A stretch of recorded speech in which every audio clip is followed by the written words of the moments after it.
All right, today is it's leg and shoulder day. I was having a conversation with someone the other day about bulking, cutting, all that, and I thought I would, come on here and kind of state my opinion on what I think is the right thing to do. So when I started lifting, I started about at 130 pounds at 6'3". So I was very skinny, like I think underweight actually. And I started a heavy bulk. I was skinny fat. I started a heavy bulk. I didn't cut down or anything. So for the first 8 months, I gained about 80 pounds. So 10 pounds a month. And I was pretty hefty when I got up there. And I think one of my main mistakes was I wasn't really counting of what I was eating. It was kind of more of protein was out of the question. It was just calories. That's all that mattered. That's all, I'd look on social media and be like, all these guys talk about is calories, dirty bulk calories, right? And so that's what I kind of assumed that I was supposed to do, which, not really. But I bulked up, I was pretty puffy, and then I cut down to 180. And when I cut down to 180, I was really lean, which I was surprised about how that happened. But once I was at 180, I decided to bulk back up to 220, but doing it really well. So like pretty much everything I ate on my cut, I just doubled it to get the calories up. So I was eating 2 chicken breasts and rice for dinner instead of 1. I was eating, half a pound of ground beef instead of, a quarter of it, right? And that showed the best results for me. But something I also realized was I wasn't going to be able to go back below 200 because of my height and how the weight is distributed on my body. And that, that really brings up the conversation of if you are 6 foot, I suggest you go on a bulk until you're 200. I think anything below 200 doesn't look right on a 6 foot frame or above it because of how tall you are and how you have to distribute the weight. Like you can look big as fuck in your upper body, right? But when you get to your lower body and you're 180 at 6'2", you probably have no size on your lower legs or they're just insanely small and lean. And for, those mass monsters out there, those guys who want to get really big, that's one of the things you have to realize is the taller you are, the more you're going to have to fill out. Like it's going to take longer, but it also look good. And also on bulks and stuff, I suggest you don't do dirty bulk. I think dirty bulking, unless you're cycling something, is the worst decision you can make because it doesn't do anything for you. It just puts on fat. If you're, you're putting in 5,000 calories a day and you weigh 200 pounds and you're only getting 150 grams of protein, you're not getting enough protein and you're not going to gain the muscle you're looking for. You're just going to gain fat at that point, especially if you're not, on top of that doing some cardio to help burn off that, keep your heart healthy, you're going to have issues. So I suggest you do kind of in the middle. I push my calories to about 4,000, 4,500 a day. It really depends on like how I'm feeling, how much I burn at the gym. I kind of gauge it around that if I do cardio that day. And then I tried to get in 300 grams of protein, mainly because it's not that I want more and more is better. It's more of the amount of calories I'm eating and what kind of foods I'm eating just equal up to that protein. So I'm taking it, but I am drinking a lot more water because I'm taking in more protein. Because I don't want excessive protein, injuring my kidneys or anything like that. So I do drink a lot of water to kind of flush that out. But yeah, I think if you're going on a bulk, I'd say just do something in the middle. Don't go crazy about it. Don't try to gain 20 pounds, 2 months like I did. It's not healthy. It's really bad for your heart. Your endurance is gonna drop. You're gonna look like shit. It's just not the way to go. But yeah, I think we're gonna go ahead and do some legs now though. So let's go ahead and head over to the gym and then we'll go from there. All right, today we're gonna go ahead and start with squats today, which I typically don't do. I usually do some kind of hamstring workout, but I wanna go a little harder on squats today. Kind of put some more mass on my quads. That's kind of my weak point right now, my legs. My hamstrings are fine, but my quads, I definitely want a little more definition there. So we're gonna go ahead and blast out as many as we can today on these and go to failure on that last set. So this is still my warm up. We're gonna go up to 225 after this. and then up to a heavy set of 3, and then maybe a heavy set of 1. Then we'll go to burnout. All right.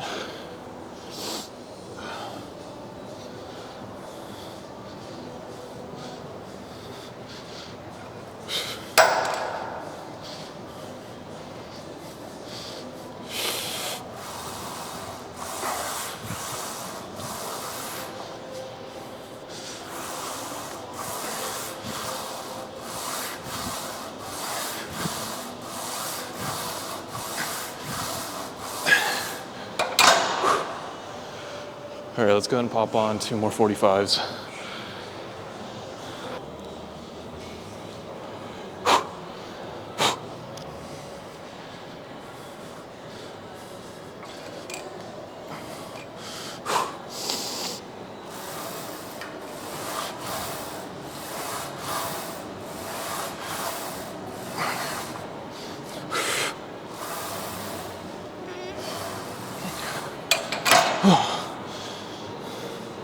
All right, let's go ahead and put on a little bit heavier. Go from there.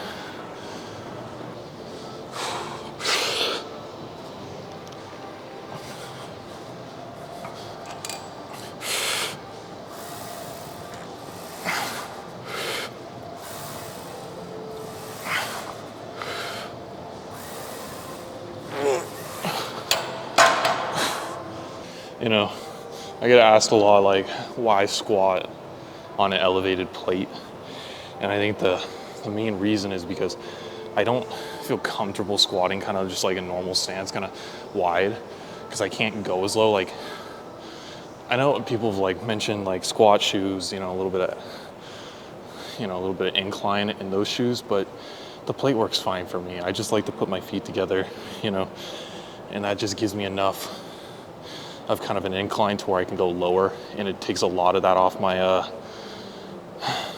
my ankle, because my ankle mobility isn't the best. I've done a lot of stretching to get it better. It's definitely better from where it started, but naturally I just can't really hit the depth I want to hit on some of these sets if I was, wider, because it just kind of, I don't know, I just don't really feel it. When I go close, I also feel it a lot more on my quads. Like, yeah, I got to lower the weight a little. I can't squat as much as I can wide grip, but wide stance. But I definitely like feeling it more on my quads, feeling my quads being worked more, because my quads were always like my weakest point of my legs. So, being able to hit those a little extra than my hamstrings is always a win for me. All right, we're gonna go ahead and finish this set real quick and we'll move on to the next thing.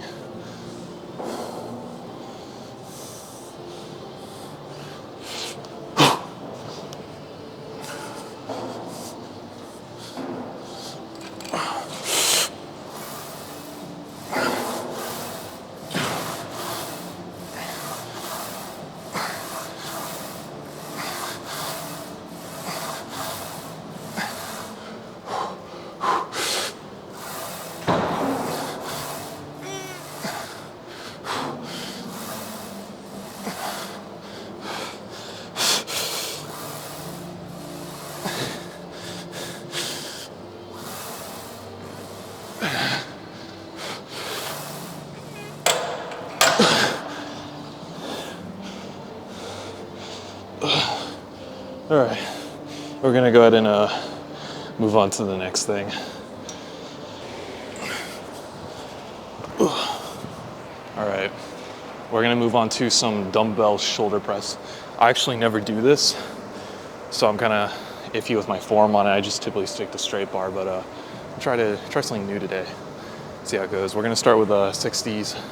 Nothing too major. I don't want to, screw up my form, injure myself, but if it feels good, we'll go up. If it doesn't, we'll stick there today.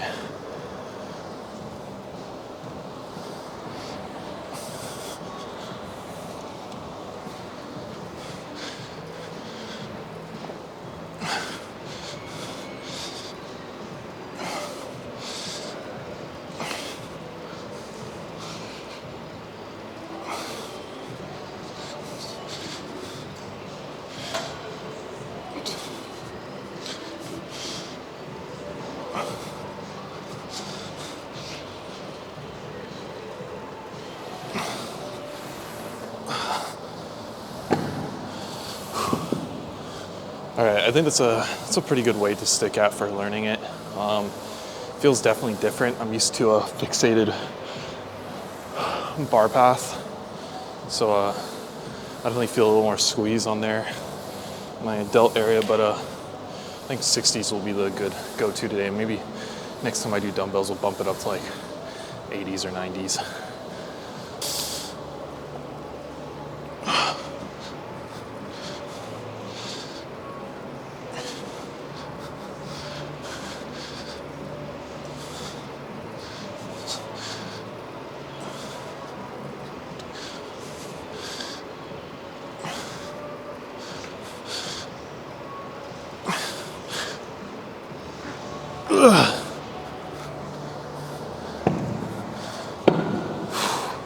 All right, that was 2 sets of 12, and then we did a set a little lighter before that. So we're gonna move on to the next thing, which will be, let's go ahead and do some RDLs.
All right. I think we're gonna go ahead and move on to some calves real quick. All right. So we don't actually have a calf raise machine or anything like that here. So I'm gonna improvise and use the leg press at the very bottom. And I like to keep my toes kind of on that edge so I can go fully down. But typically I just like to do, like two sets of 20 to 30 with these. I mean, I kind of just go till I get a burn in my calves and I call it. I find, walking on the treadmill on the incline is the best way for me to grow my calves personally. Everyone's different, so it might not work for you, but just setting that to, like a 12 incline, 3 miles per hour, 20, 30 minutes every day. And that blew up my calves more than actual, calf raises did. I think calf raises gave them a little more tone and definition to them, but the actual meaty size of my calves, that came from just walking, literally just walking. All right, let's go ahead and hit this set real quick.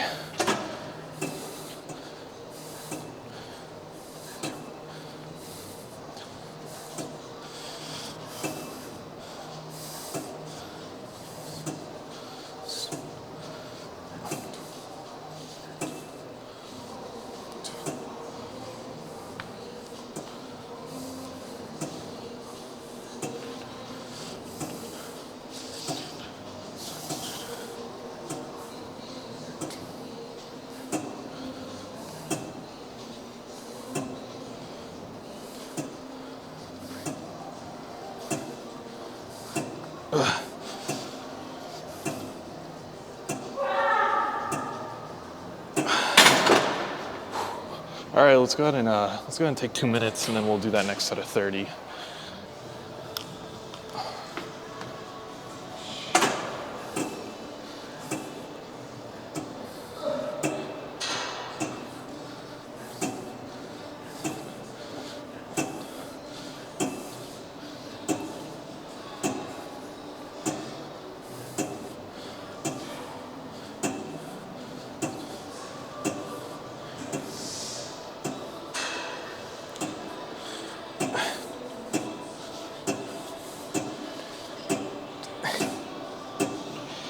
All right, I think we're gonna go to the next machine, do some quad extensions. And then after that, we just have some lateral raises and we're done. All right, for this, I like to do 3 sets of 12 really heavy. And then I like to do 2 burnout sets at the end, like fully squeezing my quad right here to kind of gain some more extra mass. But this machine isn't bolted down, so I put all my 215 pounds on this side, and the entire weight stack comes up. So I gotta be a little careful on this one. That's why I don't like this one that much, because when you start going hard and you start pumping your legs, it moves this up and it gets a little scary.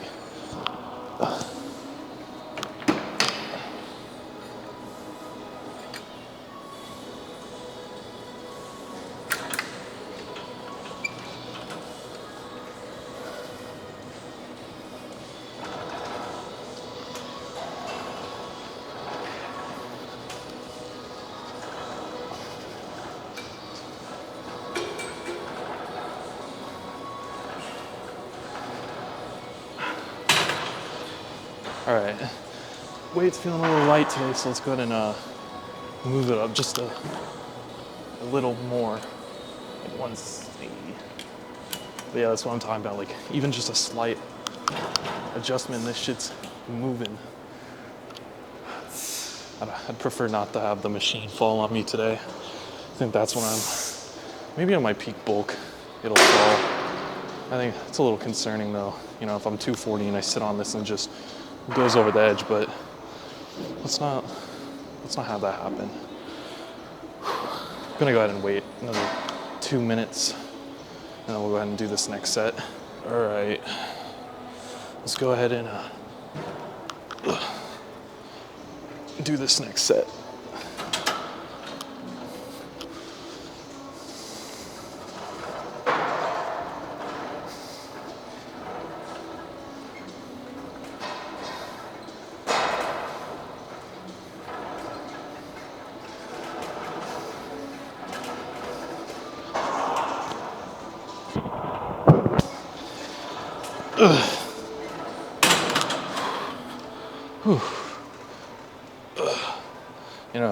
Typically I don't try to do this late into the workout, mainly because my quads are already shocked down here. It's not pain, it's more of a cramping movement every time I go up now. So I'm gonna keep it a little lighter, but that's just my quads, fully cramping up from that squatting. Because squatting with your feet together is good and all, but it puts a lot more tension on your quads. So it's a little harder to go from a quad intensive heavy squat to another quad intensive heavy workout. Well, at least for me. A lot of people are different. Some people take it differently than me. Their quads are different, obviously. We all have different muscle insertions. But from experience, I've always felt that way.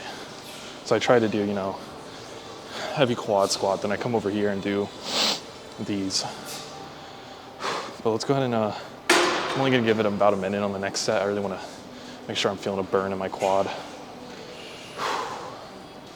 So let's go ahead and do that right now. We're gonna stay at the same weight and then we're gonna go to our drop sets.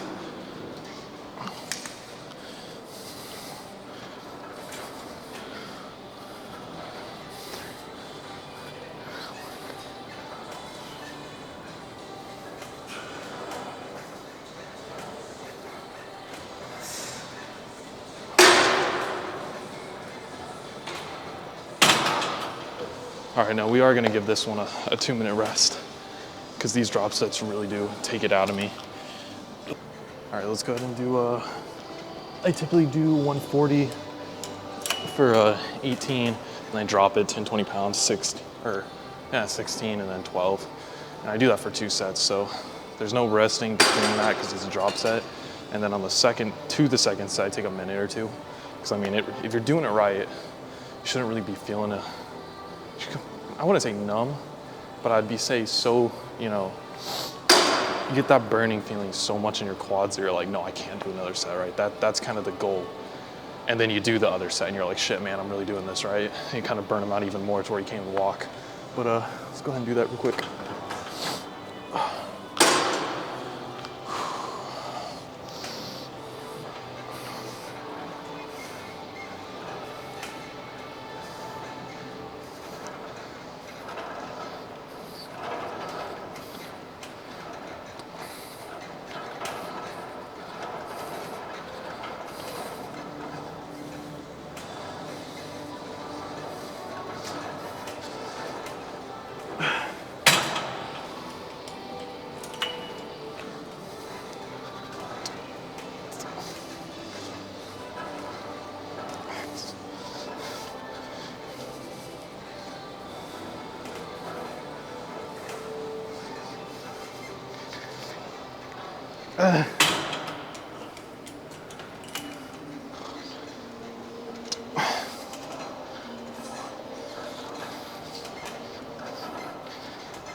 All right, we're gonna give that about 2 minutes, and we'll do that next drop set.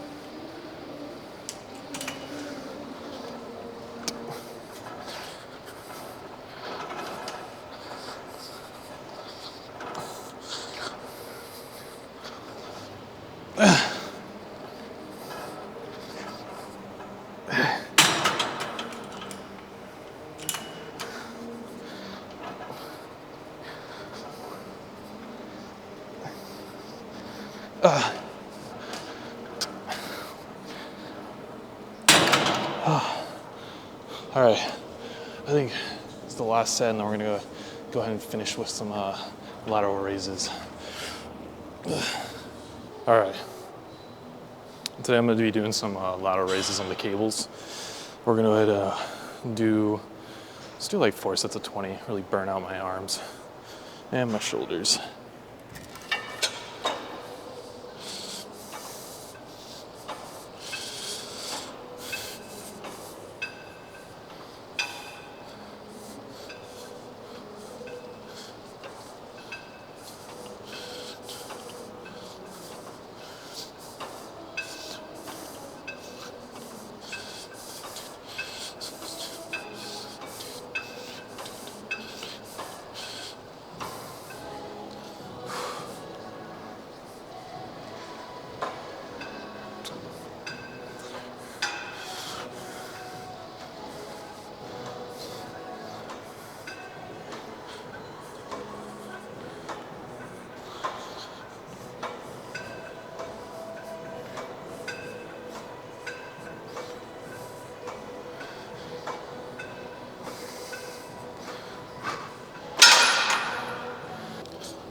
All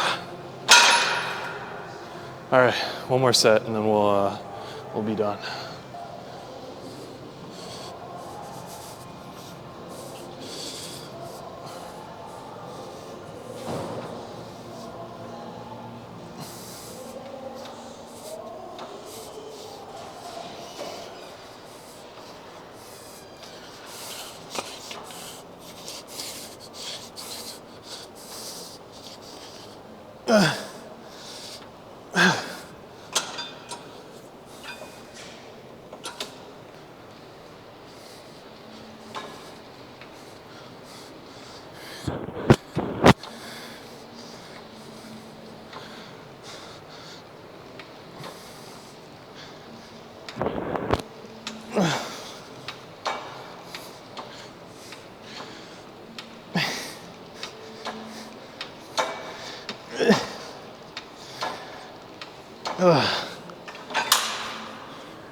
All right, I think we're gonna call it a day after that. No cardio or anything today. I'm a little low on my calories this morning, so I'm gonna focus on eating today, really. So, guess we'll pick up on the next gym day.